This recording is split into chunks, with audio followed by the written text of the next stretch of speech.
الحمد للہ رب العالمین والصلاة والسلام علی رسولہ الکریم وعلی آلہ واصحابہ اجمعین وعلی کل من تبعہم بإحسان الی یوم الدین۔ میرے محترم بھائیوں اور دوستوں، السلام علیکم ورحمۃ اللہ وبرکاتہ۔ وقت مختصر ہے، لیکن دین کی بات کسی لمبی چوڑی تقریر کی محتاج نہیں ہوتی۔ اللہ تبارک و تعالی اخلاص کے ساتھ بات کرنے کی توفیق عطا فرمائے تو تھوڑی بات بھی کافی ہو جاتی ہے، اور اللہ بچائے اگر اخلاص دل میں نہ ہو تو لمبی چوڑی تقریریں بھی بیکار ہوتی ہیں۔ اس وقت میں صرف ایک نقطے پر آپ سے عرض کرنا چاہتا ہوں، وہ یہ ہے کہ ایک مسلمان کی زندگی کا سب سے بڑا مقصد یہ ہے کہ اس کا اللہ جل جلالہ کی ذات کے ساتھ تعلق مضبوط ہو جائے، تعلق مع اللہ۔ بعض روایات میں ہے کہ جس وقت نبی کریم سرور دو عالم صلی اللہ علیہ وسلم اس کائنات، اس دنیا میں تشریف لائے، یعنی آپ کی پیدائش ہوئی، تو بعض روایات میں ہے کہ ان کی والدہ نے یہ بات بیان فرمائی دوسرے لوگوں سے کہ عام بچے جب پیدا ہوتے ہیں تو لیٹے ہوئے ہوتے ہیں، لیکن سرکار دو عالم صلی اللہ علیہ وسلم کی ولادت جب ہوئی تو بعض روایات میں یہ ہے کہ ان کی والدہ نے یہ بتایا کہ آپ اس وقت ایک طرح سے سجدے کی حالت میں تھے، یعنی آپ کی پیشانی مبارک زمین پر تھی اور ایک ہاتھ جو چھوٹا ہاتھ تھا وہ آسمان کی طرف اٹھا ہوا۔ تو یہ جن حضرات نے یہ روایت بیان کی ہے، انہوں نے یہ فرمایا کہ در حقیقت یہ اشارہ تھا اس بات کا کہ نبی کریم صلی اللہ علیہ وسلم اس زمین کے لوگوں کو اللہ کی طرف، اللہ کے ساتھ تعلق پیدا کرنے کے لیے تشریف لائے۔ پیشانی زمین پر ہے اور ہاتھ آسمان کی طرف اٹھا ہوا ہے، چھوٹا سا ہاتھ پیدائش کے وقت اتنا ہو سکتا ہے، وہ آسمان کی طرف اٹھا ہوا ہے۔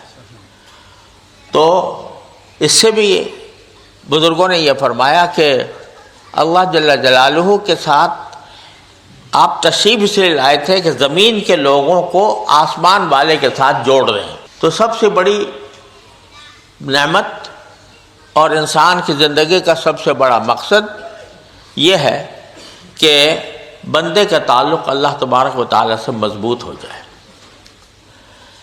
یہ تعلق کیسے مضبوط ہو؟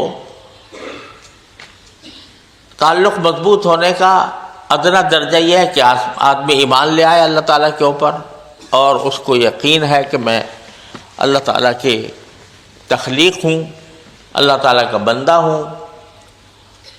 لیکن اس تعلق کے درجات بڑھتے رہتے ہیں۔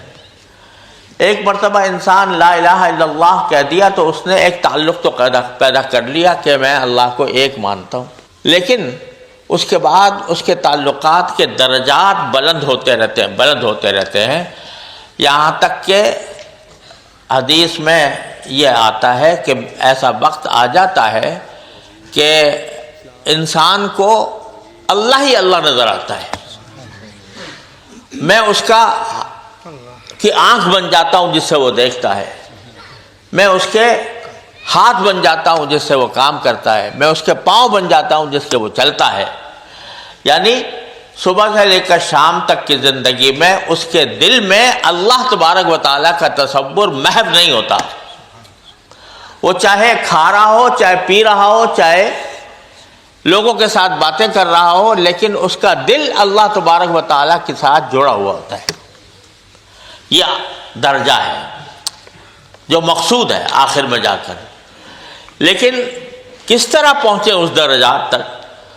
تو اس کی مختلف تدبیریں ہیں، لیکن جو ہم نے اپنے بزرگوں سے سنا اور سیکھا وہ یہ کہ دو چیزوں کا انسان اپنے آپ کو پابند بنا لے. ایک یہ کہ اللہ تبارک و تعالیٰ کے ساتھ سے کثرت سے دعا کیا کرے.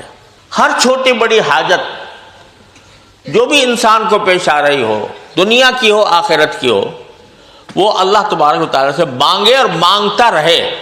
حدیث میں رسول کریم سرورت عالم صلی اللہ علیہ وسلم نے ارشاد فرمایا کہ اگر تمہارے جوتے کا تسمہ بھی اگر ٹوٹ جائے تو اللہ سے مانگو، یا اللہ میرے جوتے کا تسمہ ٹوٹ گیا ہے، اس کو ٹھیک کر دیجیے. بظاہر تو جب آدمی کا تسمہ ٹوٹے گا تو پہلا کام یہ ہوگا کہ وہ اس کو درست خود کرنے کی کوشش کرے گا، کسی موچی کے پاس جائے گا. لیکن سرکار دو عالم صلی اللہ علیہ وسلم فرماتے ہیں کہ فوراً تسمہ ٹوٹتے ہی اللہ سے رجوع کرو، اس سے مانگو کہ میرا تسمہ اللہ ٹھیک کرا دیجئے. دعا یعنی اس سے بتایا یہ رسول کریم صلی اللہ علیہ وسلم نے کہ دنیا کی چھوٹی سے چھوٹی حاجت بھی ہو تو پہلے اللہ سے مانگو. اللہ سے پہلے مانگو، اس کی جو تدبیر کرنی ہے وہ بعد میں کرو. پہلے اللہ سے مانگو پھر تدبیر کرو. جب آدمی سفر میں جا رہا ہے تو کیا تلقین کی ہے؟ روانہ بعد میں ہونا، پہلے اللہ سے کہہ دو اللہم انت الصاحب فالصبر خلیفۃ الاہل، اللہم انا نسألک بصبرنا ھذا البر والتقوى، اللہم انا نسألک اللہم بن علینا صبرنا ھذا واکف عنا بعدا. غلط قدم قدم پر نبی کریم صلی اللہ علیہ وسلم نے جو دعائیں سکھائی ہیں. مسجد میں بعد میں داخل ہونا، پہلے کہہ دو اللہم افتح لی ابواب رحمتک. بیت الخلاء میں بعد میں داخل ہونا، پہلے کہہ دو اللہم انا نعوذ بک من الخبث والخبائث. تو انسان ہر وقت ہر لمحے جو حاجت بھی چھوٹی بڑی اس کو پیش آ رہی ہے اس کو اللہ سے مانگنے کی عادت ڈال لے. یہ ہے اللہ تعالیٰ کی طرف سے پہنچنے کا، اللہ تعالیٰ تک پہنچنے کا اور اس کے ساتھ تعلق مضبوط ہونے کا سب بہت بڑا راستہ جو سرکار دو عالم صلی اللہ علیہ وسلم نے ارشاد فرمایا. ہم صبح سے لے کر شام تک مختلف مصروفیات میں رہتے ہیں اور کوئی مصروفیت ایسی نہیں ہے جس میں ہمیں کچھ کسی نہ کسی چیز کی ضرورت ہوتی. گھر سے باہر نکلے ہیں تو گاڑی کی ضرورت ہے، سواری کی ضرورت ہے، یا اللہ سواری اچھی مل جائے. سواری میں بیٹھ گئے، یا اللہ اس سواری کو آسانی کے ساتھ مجھے اپنی منزل تک پہنچا دیجیے. غرض یہاں تک کہ جو کھانا آیا سامنے تو کھانے کو یا اللہ اس کو میں آپ کے ہدایت کے مطابق، سنت کے مطابق اس کو میں کھا لوں. ہر چھوٹی بڑی حاجت اللہ تبارک و تعالیٰ سے مانگنے کی عادت ڈالو تو جتنا دعائیں زیادہ کرو گے، جتنا زبان پر اللہ تعالیٰ سے پکار رہے گی، اتنا ہی اللہ تبارک و تعالیٰ سے تعلق مضبوط ہوگا. عام دنیا والوں کا تو اصول یہ ہے کہ آپ اگر کسی دنیا والے کے ساتھ کے پاس جا کر اپنی کوئی حاجت پیش کریں، میرا کام کرا دو، مجھے اتنے پیسے دے دو، مجھے فلاں کی ضرورت ہے. ایک مرتبہ جاؤ گے، دوسری مرتبہ جاؤ گے، تیسری مرتبہ جاؤ گے، اگر ہر لمحے تم اس کے پاس جا کر کچھ نہ کچھ مانگتے رہو تو وہ کہہ رہا بھاگ جاؤ بھائی، میں ہر وقت یہ تمہاری بات نہیں سنتا. لیکن وہ ذات گرامی ایسی ہے کہ جتنا بندہ مانگے گا اتنا ہی وہ اپنا قرب عطا فرمائیں گے. جتنا مانگو گے اتنا ہی قرب عطا فرمائیں گے. اور من لم یسأل اللہ لم یغضب، من لم یسأل اللہ یغضب علیہ. جو اللہ سے مانگتا نہیں ہے اللہ اس سے ناراض ہو. کیوں نہیں مانگتے مجھ سے؟ یہاں تک کہ آدمی کو اپنی دینی زندگی گزارنے کے لیے بھی اللہ تعالیٰ کے احکام پر عمل کرنے کے لیے بھی اللہ تعالیٰ ہی سے مانگنا چاہیے کہ اللہ میں آپ کا پر ایمان لایا ہوں، آپ کی توحید پر، نبی کریم صلی اللہ علیہ وسلم کی رسالت پر، اور میں چاہتا ہوں کہ آپ کے اور آپ کے نبی کریم صلی اللہ علیہ وسلم کے احکام کے مطابق زندگی گزاروں، لیکن میں گزار نہیں سکتا جب تک کہ آپ کی توفیق شامل حال نہ ہو. اے اللہ مجھے اتباع سنت کی توفیق عطا فرما. مانگو اور مانگتے رہو، مانگتے رہو، مانگتے رہو آخر وقت تک.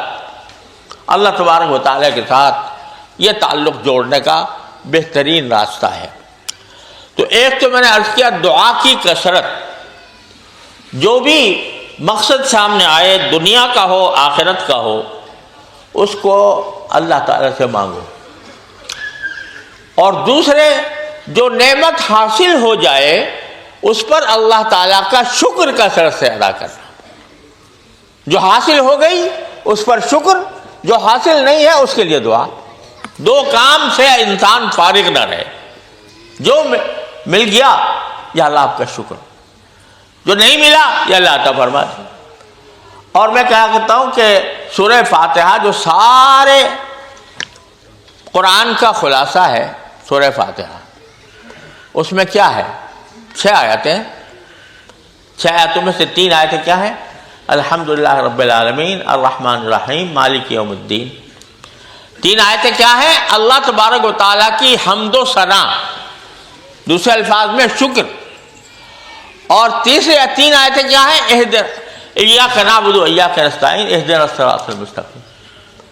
اور یہ سورہ فاتحہ اللہ تعالیٰ نے ہم سے ہر نماز کی ہر رکعت میں پڑھنے کی تاکید فرمائی، ہر نماز میں، کوئی بھی نماز ہو اور ہر رکعت میں۔